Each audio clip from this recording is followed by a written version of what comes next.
nutrióloga certificada, me dedico a la consulta privada, soy nutrióloga con especialidad en nutrición clínica y también trabajo como asesora para la industria de alimentos. El día de hoy les quiero platicar un poquito acerca del rol de lo dulce en nuestras vidas. Escogí este tema en particular porque sabemos la situación de los azúcares y del consumo de azúcares en nuestro país, en el mundo en general. Sabemos y todos conocemos las estadísticas de las encuestas nacionales de salud, y el tema del azúcar es un tema que está todo el tiempo sobre la mesa puesta, ya sea para hacer políticas públicas, para regulaciones, para normatividades, ya sea también como profesionales de la salud, como recomendaciones a la gente. Y muchas veces, desde la perspectiva de nutrición, creo que queda una parte que falta por cubrir para que tengamos todas las herramientas para tomar una postura clara, para tomar una postura responsable y saber cómo manejar el tema del consumo de azúcares hacia la población, en mi caso hacia los pacientes. Y el cometido del tema del día de hoy es exactamente ese: darles a ustedes una perspectiva mucho más grande de qué son los azúcares y cómo se tratan. Finalmente, el gusto por lo dulce en nuestras vidas es innato. El otro día una paciente llegó diciéndome que su hijo había escupido, se había comido una aspirina y la había escupido. Luego me dijo, ¿crees que se tragó algo? Y le dije, dudo que se haya tragado algo, porque fíjate que en la naturaleza todos los venenos, todas las sustancias tóxicas están en forma de amargos o astringentes. Es esta forma que tiene esta sabiduría del cuerpo para dejar entrar o rechazar algo que sea o no sea nutritivo. Entonces nosotros venimos con esta sabiduría innata de reconocer los azúcares, sobre todo presentes en la leche materna, como nuestra principal y primera exposición en la lengua del dulzor. El dulzor entonces está asociado a la salud, está asociado a la nutrición, y todos tenemos ese gusto de lo dulce, ¿ok? Ahora, ¿qué sucede con la postura de lo dulce en nuestras vidas? Se ha convertido, evidentemente, al surgir toda la parte industrializada de alimentos en un arma de dos filos, pero que hay que saber muy bien manejar, porque si no, el mensaje hacia la población, tratando de hacer que consuman menos azúcares o de que reduzcan la carga de azúcares, podemos llegar a satanizar un nutriente y no dar el mensaje adecuado. La que sigue, ¿sí se puede? Entonces vamos a hablar del rol de los dulces en nuestras vidas, porque ha habido muchísimos consensos, ha habido congresos con este debate sobre la mesa, en donde si se tiene que prohibir, si se tiene que aprender a manejar, qué es lo que tenemos que hacer. Y bueno, ustedes como medios de difusión de salud, un poco creo que es importante que vean esta lista del problema. ¿La que sigue? Entonces voy a platicarles resumidamente qué son los carbohidratos. Después hablarles un poquito de la situación actual del consumo de azúcar en México, los tipos de endulzantes que hay y el rol de los azúcares en nuestra alimentación. Básicamente, ¿por qué? Porque lo que hemos estado viendo y lo que la agencia ha estado viendo es qué hay de información sobre los azúcares para la población. ¿Okay? ¿Qué está leyendo la gente allá afuera? ¿Cómo se está informando? ¿Cuál es la información a la que tiene acceso? La que sigue, por favor. Y entonces, nada más rapidísimo para hacer un preámbulo, voy a hablar acerca de los carbohidratos. Sabemos que hay 3 macronutrientes específicamente en el cuerpo, que son para el cuerpo, que son los lípidos o las grasas, que son las proteínas y que son los carbohidratos. Vamos a hablar el día de hoy acerca de los carbohidratos. Y van a entender un poquito más adelante por qué voy a hablar de los carbohidratos. Los carbohidratos son este nutriente presente en frutas, presente en verduras, presente en leguminosas, presente en cereales, ¿ok? Los carbohidratos son la fuente número 1 de energía para nuestro organismo. Todos aquí ubican el plato de bien comer, está dividido en 3 grupos. El grupo amarillo son los cereales, el grupo verde son frutas y verduras, y el grupo rojo son las proteínas. Si yo me enfocara este plato del bien comer, vería que el grupo verde prácticamente lo que me aporta es agua, fibra, vitaminas, minerales, y son alimentos que dan volumen a la dieta con buena densidad calórica, no muy alta, pero llenos de nutrientes. Este grupo verde es el catalizador de todas las reacciones que ocurren en el cuerpo. El grupo rojo es el grupo de las proteínas, y este grupo comprende ya sea productos de origen animal o vegetal, que son proteínas que construyen el cuerpo, o sea, los aminoácidos son la estructura del cuerpo. Y el grupo amarillo, que son los cereales, entre los cuales están prácticamente todos los carbohidratos, son el grupo de la energía, la gasolina del organismo. Y esta forma de explicarlos es muy cómodo para la población de entender, porque cada grupo tiene una importancia. Y generalmente, muchísimo y desgraciadamente, la gente que está instruida nutricionalmente a partir ya sea de redes sociales o de vecinos o de amigos o de compañeros, tienden a satanizar muchos ciertos grupos, en especial el grupo de los carbohidratos, ¿ok? Todos los alimentos son adecuados para el cuerpo. Voy a empezar diciendo eso, ¿ok? Una de las cosas que se ha puesto mucho sobre la mesa es el exceso en el consumo de calorías de los mexicanos. Sí, 7 de cada 10 adultos en México comen más de lo que deberían de comer. Y 3 de cada 10 niños comen más de lo que deberían de comer. Ha habido grandes foros tratando de explicar el fenómeno del sobrepeso y de la obesidad en nuestro país, y es multicausal absolutamente, pero todo prácticamente lo podríamos reducir a un tema, que es el balance positivo de energía. O sea, cada cuerpo de ustedes, de los que están aquí sentados, tiene un gasto energético que se llama metabolismo, y este gasto energético tiene que ser cubierto con un consumo energético.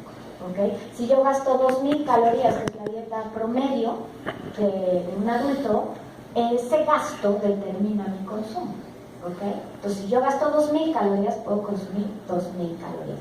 ¿Qué sucede si yo gasto 2.000 calorías y como 2.600? Se almacenan las 600 calorías. Y no importa de dónde provengan.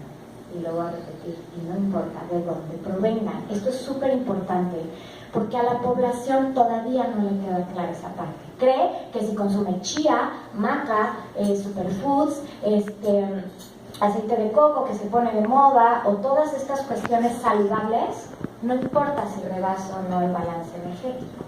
¿Y por qué estoy abriendo con este preámbulo la plática? Porque el problema del que tendríamos que estar hablando es del exceso, no de los alimentos como tal. Porque cuando nosotros tenemos una herramienta en nuestra norma oficial 043 como el plato del bien comer, y yo le explico a un paciente que tiene que armar un semáforo en el desayuno, comida y cena, y que eso es comer equilibrado, o sea, meter algo del grupo verde, algo del grupo rojo y algo del grupo amarillo como, digamos, recomendación general poblacional, yo no puedo en la misma comida, por ejemplo, comer sopa de fideo, arroz y tacos de pollo, porque son 3 cosas amarillas. Y así es como come la mayoría del mexicano. Entonces, ¿el problema es el fideo? ¿Es el taco? ¿O es el arroz? No. No es ninguno de esos 3 alimentos. Es que no se comen así. ¿Ok? Entonces, los carbohidratos están divididos en 2. Carbohidratos simples y carbohidratos complejos. Y quiero que se imagine con la siguiente diapositiva, por favor, usted, que los carbohidratos complejos, ¿ok? Son estos, imagínense un tren, ¿ok? Imagínense un tren y el carbohidrato complejo está dividido en vagoncitos chiquitos que son los carbohidratos simples, que son azúcares, que yo puedo absorber rápidamente hacia mi torrente sanguíneo. Cuando yo me como un azúcar, los vagones separados, como azúcar de mesa, como miel, como azúcar mascabado, como azúcar de coco, como jarabe de agave, estos vagoncitos, yo no tengo que romper el tren para absorberlos. Luego me los voy, a introducir hacia la sangre y va a aumentar mi glucosa sanguínea y con eso mi insulina.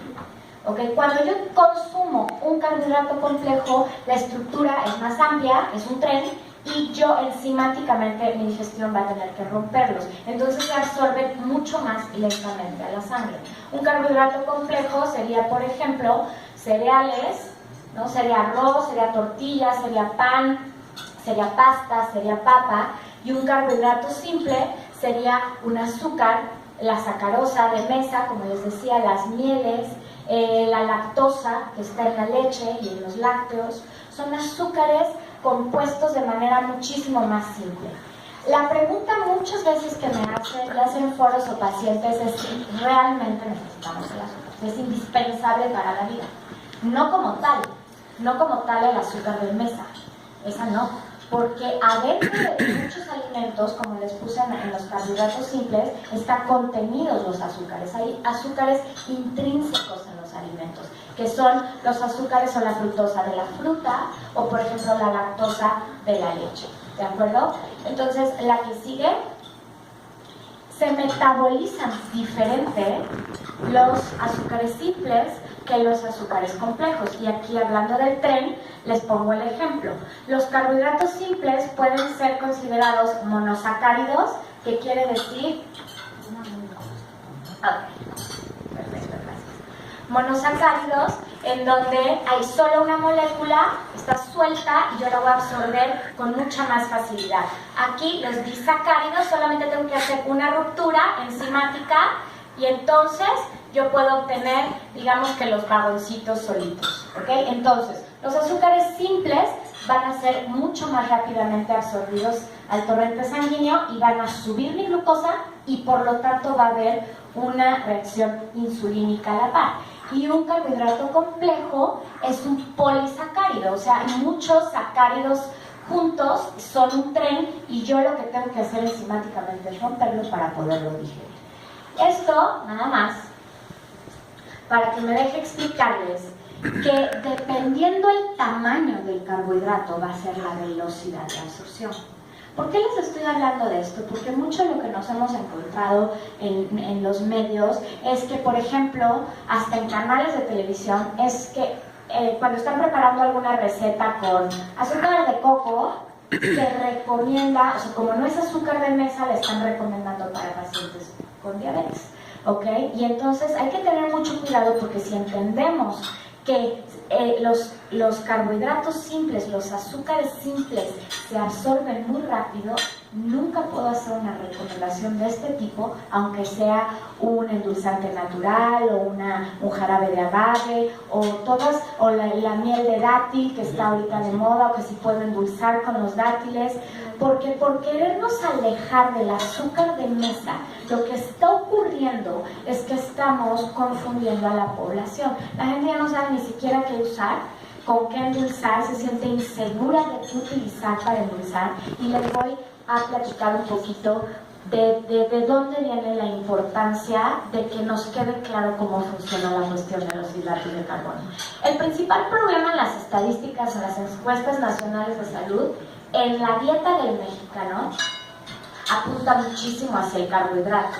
O sea, el mexicano come más de todo lo que necesita, más de todo. O sea, subestimamos por muchísimo la cantidad de alimento que requerimos. Pero sí se sabe en las encuestas que de lo que más abusa el mexicano es del carbohidrato. ¿Ok? Entonces, no es que los carbohidratos no sean adecuados, es que el modo en el que se consumen es desequilibrado y es en exceso. Entonces, dependiendo del tamaño de estos vagones va a ser la velocidad de absorción. Entre más complejos, va a ser más lento la forma en que lo absorbemos y que lo metabolizamos. Entonces, los carbohidratos, para que a ustedes les quede súper claro, se absorben de la misma manera. Vieron que hay muchos vagones diferentes, o sea, hay vagones, por ejemplo, están las maltodextrinas, están los almidones, está el glucógeno, que son trenes, y están estos vagones chiquitos que pueden ser glucosas, fructosas, galactosas. No importa cuál sea, el metabolismo es el mismo, ¿ok? Entonces, no importa si yo tengo azúcares simples de la fruta, azúcares simples añadidos a un yogurt, azúcares simples de la miel de abeja supernatural, se metabolizan exactamente de la misma manera. Y entonces, ¿qué sucede? ¿Cuál sería la diferencia entre usar carbohidratos complejos y carbohidratos simples en mi dieta? Muy sencillo, que si yo utilizo carbohidratos simples y les estoy diciendo que los absorbo rapidísimo al torrente sanguíneo, la insulina va a subir también muy rápido. La insulina, ¿qué va a hacer? Va a captar esos vagoncitos y los va a meter a mi célula. Si mi célula la necesita como energía, la va a oxidar, la va a quemar, ¿ok? En la glucólisis. Pero si no lo necesita, lo que va a hacer es guardarla, la va a llevar al hígado y la va a procesar a triglicéridos y lo va a guardar en el tejido adiposo. Tú me decías, se va a almacenar. Como el cuerpo no te puede guardar acá un taco, acá un sope y acá un tamal, todo lo va a convertir a triglicéridos. O sea, esta molécula tan sonada es el paquete de energía del exceso de alimentos. Si yo en este balance energético de gastar 2.000 como 2.300, esas 300, no importa de dónde hayan venido, tacos al pastor o granolas llenas de coco con miel, se van a convertir en triglicéridos.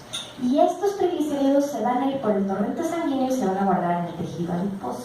El tejido adiposo hoy se sabe que es un tejido metabólicamente vivo, que es como un páncreas gigante.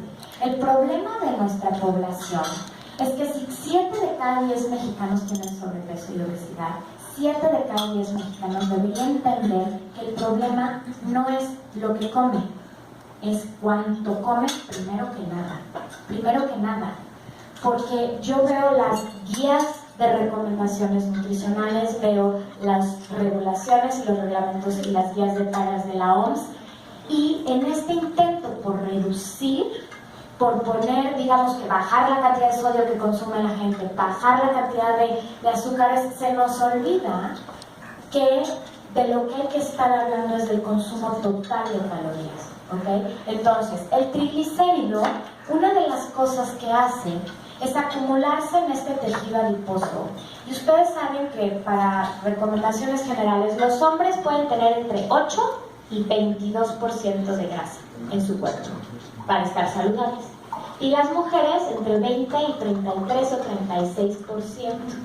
¿Por qué creen que las mujeres podamos tener más grasa que los hombres? ¿Por la maternidad? Exactamente. Por cuestiones hormonales, nosotras estamos hechos para la reproducción. Hombres de 8 a 20, 22% de grasa. Y mujeres de 20 a 33, 36%. Si yo me subo a una báscula de estas de análisis de composición corporal que hay ahora y me sale mi peso, realmente el peso per se no importa, porque la complexión de cada persona es diferente. ¿Okay? Yo puedo pesar mucho de huesos, yo puedo tener masa magra bastante pesada, y si nos medimos, por ejemplo, en una báscula, todos los que estamos aquí, saldría completamente distinto, porque cada cuerpo es un universo. Entonces, si yo estoy rebasando el consumo de calorías para mi cuerpo, estoy haciendo un cúmulo de triglicéridos en el tejido adiposo. Si yo rebaso el 22% siendo hombre, o el 33-36% siendo mujer, ¿qué va a pasar con ese tejido adiposo? El tejido adiposo va a empezar a producir sustancias inflamatorias, proteínas inflamatorias, que muchísima gente allá afuera sigue sin entender la relación que hay entre el sobrepeso y las enfermedades crónico-degenerativas. Cuando yo tengo tejido adiposo en exceso, lo que voy a hacer es estar produce y produce factor de necrosis tumoral, interleucina 1, interleucina 10, se disminuyen ciertas proteínas como la adiponectina, que empieza a pasar en mi cuerpo todo un sistema inflamatorio, y las interleucinas me van a predisponer a enfermedad cardiovascular, la adiponectina baja me va a predisponer a la diabetes, y el factor de necrosis tumoral me va a predisponer a cáncer. Ahí está el abanico de enfermedades crónico-degenerativas y su asociación específica con el sobrepeso, que es, si yo les describo qué es el sobrepeso en base a esto que les acabo de decir, es un problema de balance positivo de energía, me sobran calorías, que genera un tejido adiposo alto que produce sustancias inflamatorias en mi cuerpo. O sea, es un estado positivo de energía que induce inflamación, pero es autoinducido. ¿Por qué? Por comer en exceso. Entonces, para mí como nutrióloga, bueno, he de llevar unos 21 o 22 años dando consultas todos los días de mi vida, prácticamente, y una de las cosas que más me gusta poner sobre la mesa es tratar de no satanizar a los alimentos, tampoco glorificarlos, porque es que el mexicano toma todo al siguiente nivel. O sea, cuando salió la linaza, fue todo le echaba linaza. Nunca hubo más colitis en nuestro país que con el altísimo consumo de linaza canadiense, ¿no? Que se puso de moda. Y ahorita es lo mismo, pero con la chía. Y en todo el mundo le echa todo lo que ve. Entonces, el problema con la información alimentaria, uno es pues que está en manos de muchísima gente que no es profesional de la salud, ¿ok? Que ahora cualquier persona con un curso en línea puede decir algo acerca de los azúcares y pues la población lo está leyendo. Entonces, la responsabilidad a la hora de ser profesional de la salud o de manejar medios de la salud es dirigirnos a la fuente de evidencia científica de qué está pasando y cuál es la información verídica. Porque hemos visto que si satanizan un producto, la gente por miedo se va a buscar otro, que no necesariamente es el adecuado. Yo creo que escogimos el tema de azúcar exactamente por eso. Porque lo que está sucediendo afuera, y bueno, lo que yo veo todos los días con los pacientes es que, ¿qué me tomo?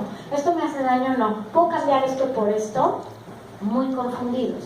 Cuando yo mi dieta de carbohidratos la baso en carbohidratos complejos, tengo una reacción de insulina más normal. Y entonces el cuerpo utiliza ese carbohidrato como energía.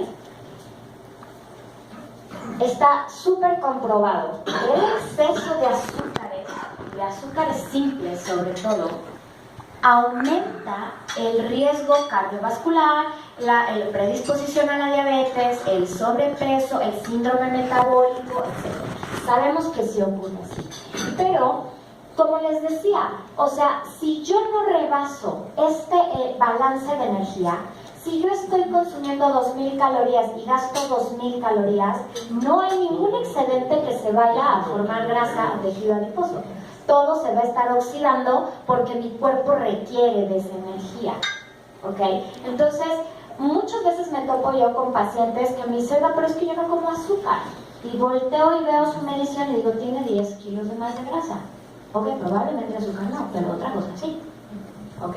Entonces, por eso empecé diciendo que esto es una cuestión de balance de energía y que el tema que está sobre la mesa, sobre todo, es el exceso en las porciones de comida total. Porque si yo valoro el azúcar como tal, se me olvida que el azúcar nunca viene sola, que yo no como sola el azúcar, que yo le echo a la fruta, que se lo echo al jugo, que se lo echo al pan, que me preparo un postre, que viene con proteína, que viene con más hidratos de carbono, que viene con grasa.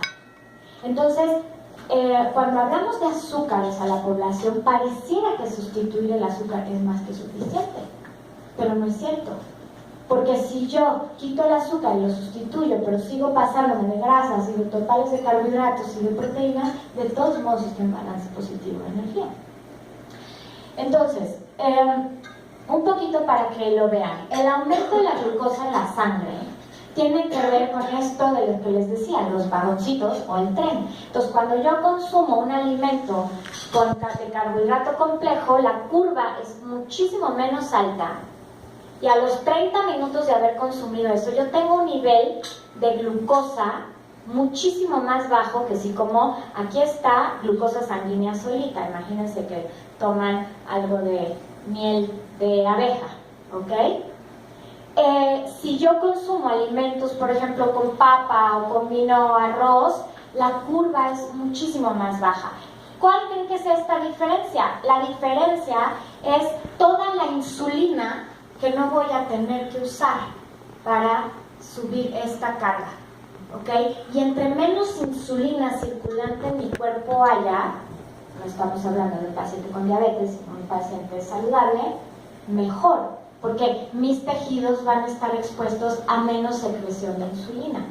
Mucho de lo que genera el síndrome metabólico y la enfermedad cardiovascular son altos niveles de insulina en el cuerpo. ¿Por qué se sube la insulina? Porque yo consumo alimentos de índice glicémico alto. Entonces, un desayuno, por ejemplo, de fruta con miel de abeja y granola con dátiles, suena muy saludable, ¿o no? Suena súper saludable. Ok, es de súper alto índice glicémico. O sea, estás metiendo la fruta con el azúcar, el yogur con el azúcar, la miel con el azúcar y la granola con el azúcar. ¿Ok? Entonces parece muy saludable, pero esa tanda para mi cuerpo le costó muchísimo más trabajo porque tuvo que secretar mucha más insulina para poderse absorber y bajar mis niveles de glucosa en la sangre normales. Entonces, una de las cosas que les quiero explicar para entender muy bien cómo funciona la diferencia entre el azúcar, la miel de agave, el jarabe de agave o el jarabe de alta fructosa. Sí, interrumpa. Pero entonces, ahorita te pones el ejemplo de yogur con frutos rojos y miel y arándanos contra la papaya con limón o el plato de frutas de la estación. ¿Cuál de las tres opciones es el plato con limón? ¿Se acuerdan que les dije que el plato del bien comer? El plato del bien comer dividido en tres. Si yo meto fruta, esa es mi tanda de azúcar. Pero de estas tres opciones, ¿cuál recomiendas? A ver, ¿me las recordé? Plato de frutas de la estación, papaya con limón y yogur con frutos rojos y miel. Yo diría que plato de la estación, de fruta de la estación o papaya con limón. Pero eso no es todavía un desayuno. Esa es el grupo, la opción del grupo verde. Exacto, pero bajas la carga de azúcares totales, porque ahorita les voy a explicar qué es lo que pasa con los mexicanos. ¿Okay? Miren, les explico nada más que hay en el hígado hay dos formas, es que así no te pago porque siento que te estoy tapando. ¿Okay? En el hígado hay dos formas de absorber los carbohidratos simples. ¿Okay? Dos mecanismos nada más. Uno es por el cual entra la glucosa o la galactosa y otro es por el cual entra la fructosa. Entonces, los azúcares van a ser más absorbibles en cuanto a qué tipo de carbohidrato simple contienen. ¿Ok? Les explico. Imagínense que esto es una puerta y esta es otra puerta.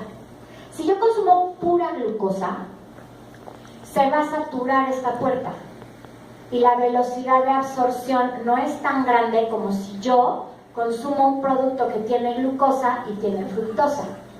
Entonces, si yo, por ejemplo, me tomo un jarabe de agave que tiene glucosa y tiene fructosa, la velocidad de absorción es mayor porque tengo dos puertas de entrada. ¿Sí? Esto me va a servir para explicarles una cosa un poquito más adelante. Porque si yo y seguramente a ustedes les pasa, a todos ustedes les pasa, porque depende de quién entrevisten la postura que tienen, en base a un chorro de cosas. Y te puedes encontrar con posturas completamente, ¿no? Que chocan entre sí, aún hablando de salud. Entonces, esto de las puertas me va a ayudar a explicarles un poco más adelante, pero antes quiero hablarles de esto. Cuando ustedes entrevistan a alguien o cuando leen cosas de salud, se pueden encontrar con tres lugares desde donde pueden discrepar las recomendaciones nutricionales o de salud. ¿Okay? Hay tres áreas enormes en cuanto a nutrición, que es la nutrición en base a la salud. Aquí en la parte azul van a encontrar a los nutriólogos, van a encontrar a los cardiólogos, a una nutrióloga de nefro, a una nutrióloga que se dedica a cuidar el hígado, a alguien que se dedica a oncología, ¿ok? En esta área de salud estamos los nutriólogos. Después aquí está el área del rendimiento. ¿A qué les suena eso? Exactamente, la nutrición del deporte, a los entrenadores, también hay nutriólogos aquí del deporte. Y aquí están las personas que hacen un maratón, un triatlón, un Ironman, etcétera, etcétera. ¿Ok? Entonces tú puedes tener aquí parada una persona que va a hacer un Ironman, 16 horas de ejercicio continuo. Acá puedes tener un paciente que tiene insuficiencia renal crónica y le vas a hacer una dieta cuidando el sodio y potasio. Y aquí está el área de estética. ¿Ok? ¿A quién se les ocurre que está aquí? En todo el área de estética. Modelos. Sí, pero o sea, ¿qué hace las recomendaciones? Ajá. Cirujanos estéticos, aquí están entrenadores en los gimnasios, ¿no? Aquí están las health coaches y aquí están las dietas, detox, keto, paleo, South Beach, Ducat, etcétera, etcétera, con millones de nombres. En donde aquí lo que importa es estar saludable, aquí lo que importa es rendir y acá lo que importa es estar guapísimo. ¿Okay? Tenemos que entender esto porque muchas veces si yo voy con una head coach y me quiero poner súper fuerte, mi entrenador me va a decir desde aquí que no consuma carbohidratos, que no, que el azúcar es malísima, ¿no? Y que si me la como me voy a morir y aparte no se me va a bajar la panza jamás. ¿Okay? Aquí voy a encontrar eso. Y acá voy a encontrar a la nutrióloga que te dice, la muy ortodoxa, tantas raciones de carbohidratos, 6 y pues 2 azúcares al día, ¿no? Equivalentes. Y acá me voy a encontrar una nutrióloga del deporte que, ¿qué creen? Que le da casi 1 kilo de azúcares simples a un atleta que va a hacer un Ironman. ¿Qué está mal y qué está bien? Complicadísimo. ¿Por qué? Porque yo, un paciente que está buscando hacer un Ironman o un maratón, la propuesta dietética que le voy a hacer es completamente